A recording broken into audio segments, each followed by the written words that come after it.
Some of the figures depicted in the temple of the Great Liberation of Merigar have a particular symbology. They are in the aspect of one of the three dimensions, so-called kayas in Sanskrit, or literally translated body. Why do we speak of three dimension? This is because our life as individual unfold in three ways.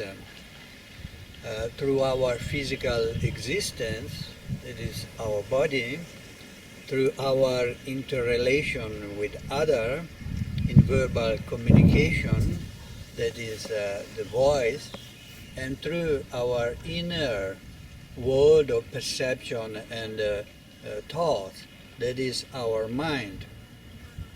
These three are traditionally called the three gates.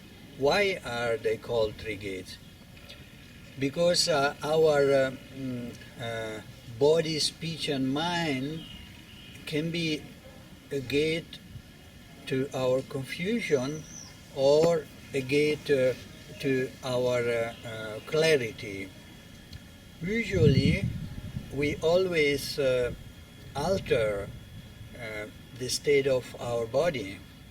We always modify our voice, and we always contrive our mind because of our education, because of our emotions, because of our fantasy, because the fixed concept we have about things.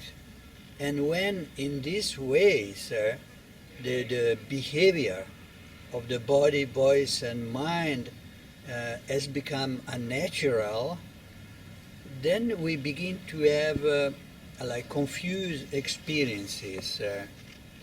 And as we try to work out the logic of this confusion, we plunge more and more into it, experiencing like frustration and always feeling that something is not right with ourselves, with our life.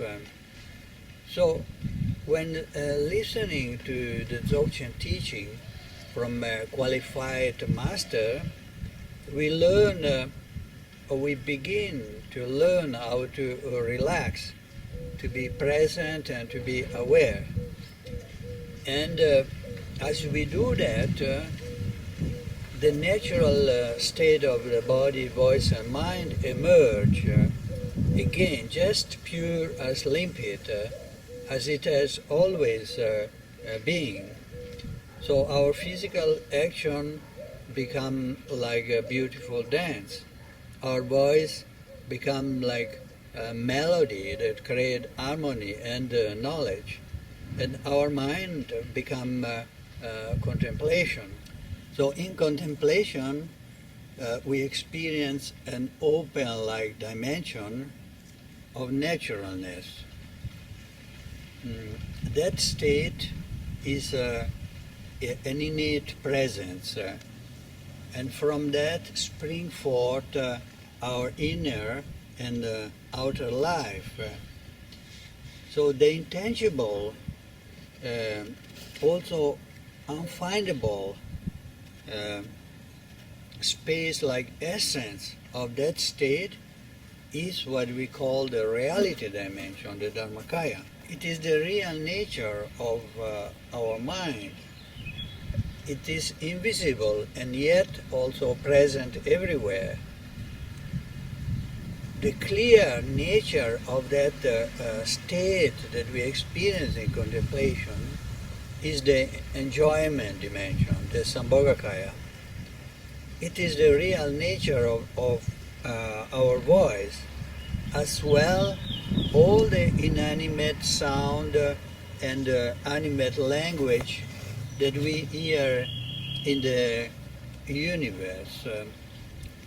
The unceasing and unobstructed capacity to manifest as everything whatsoever of that state is the what we call the emanated dimension, the Nirmanakaya. It is the real nature of our body as well as all the manifest phenomena. How we recognize that the figures depicted in the Temple of the Great Liberation represent one or the other of these three dimensions? Generally, the Dharmakaya dimension is represented by Samantabhadra, naked and without ornament, the emptiness.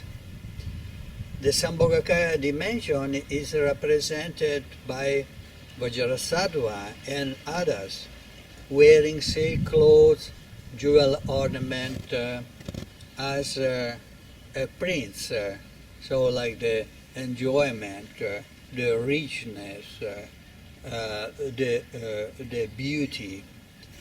The Nirmanakaya dimension is represented by Buddha Shakyamuni and others wearing the robes of a monk.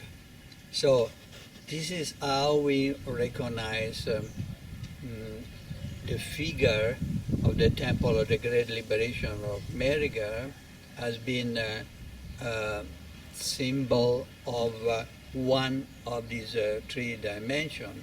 And roughly speaking, the meaning is this of this dimension is what I have just been explaining.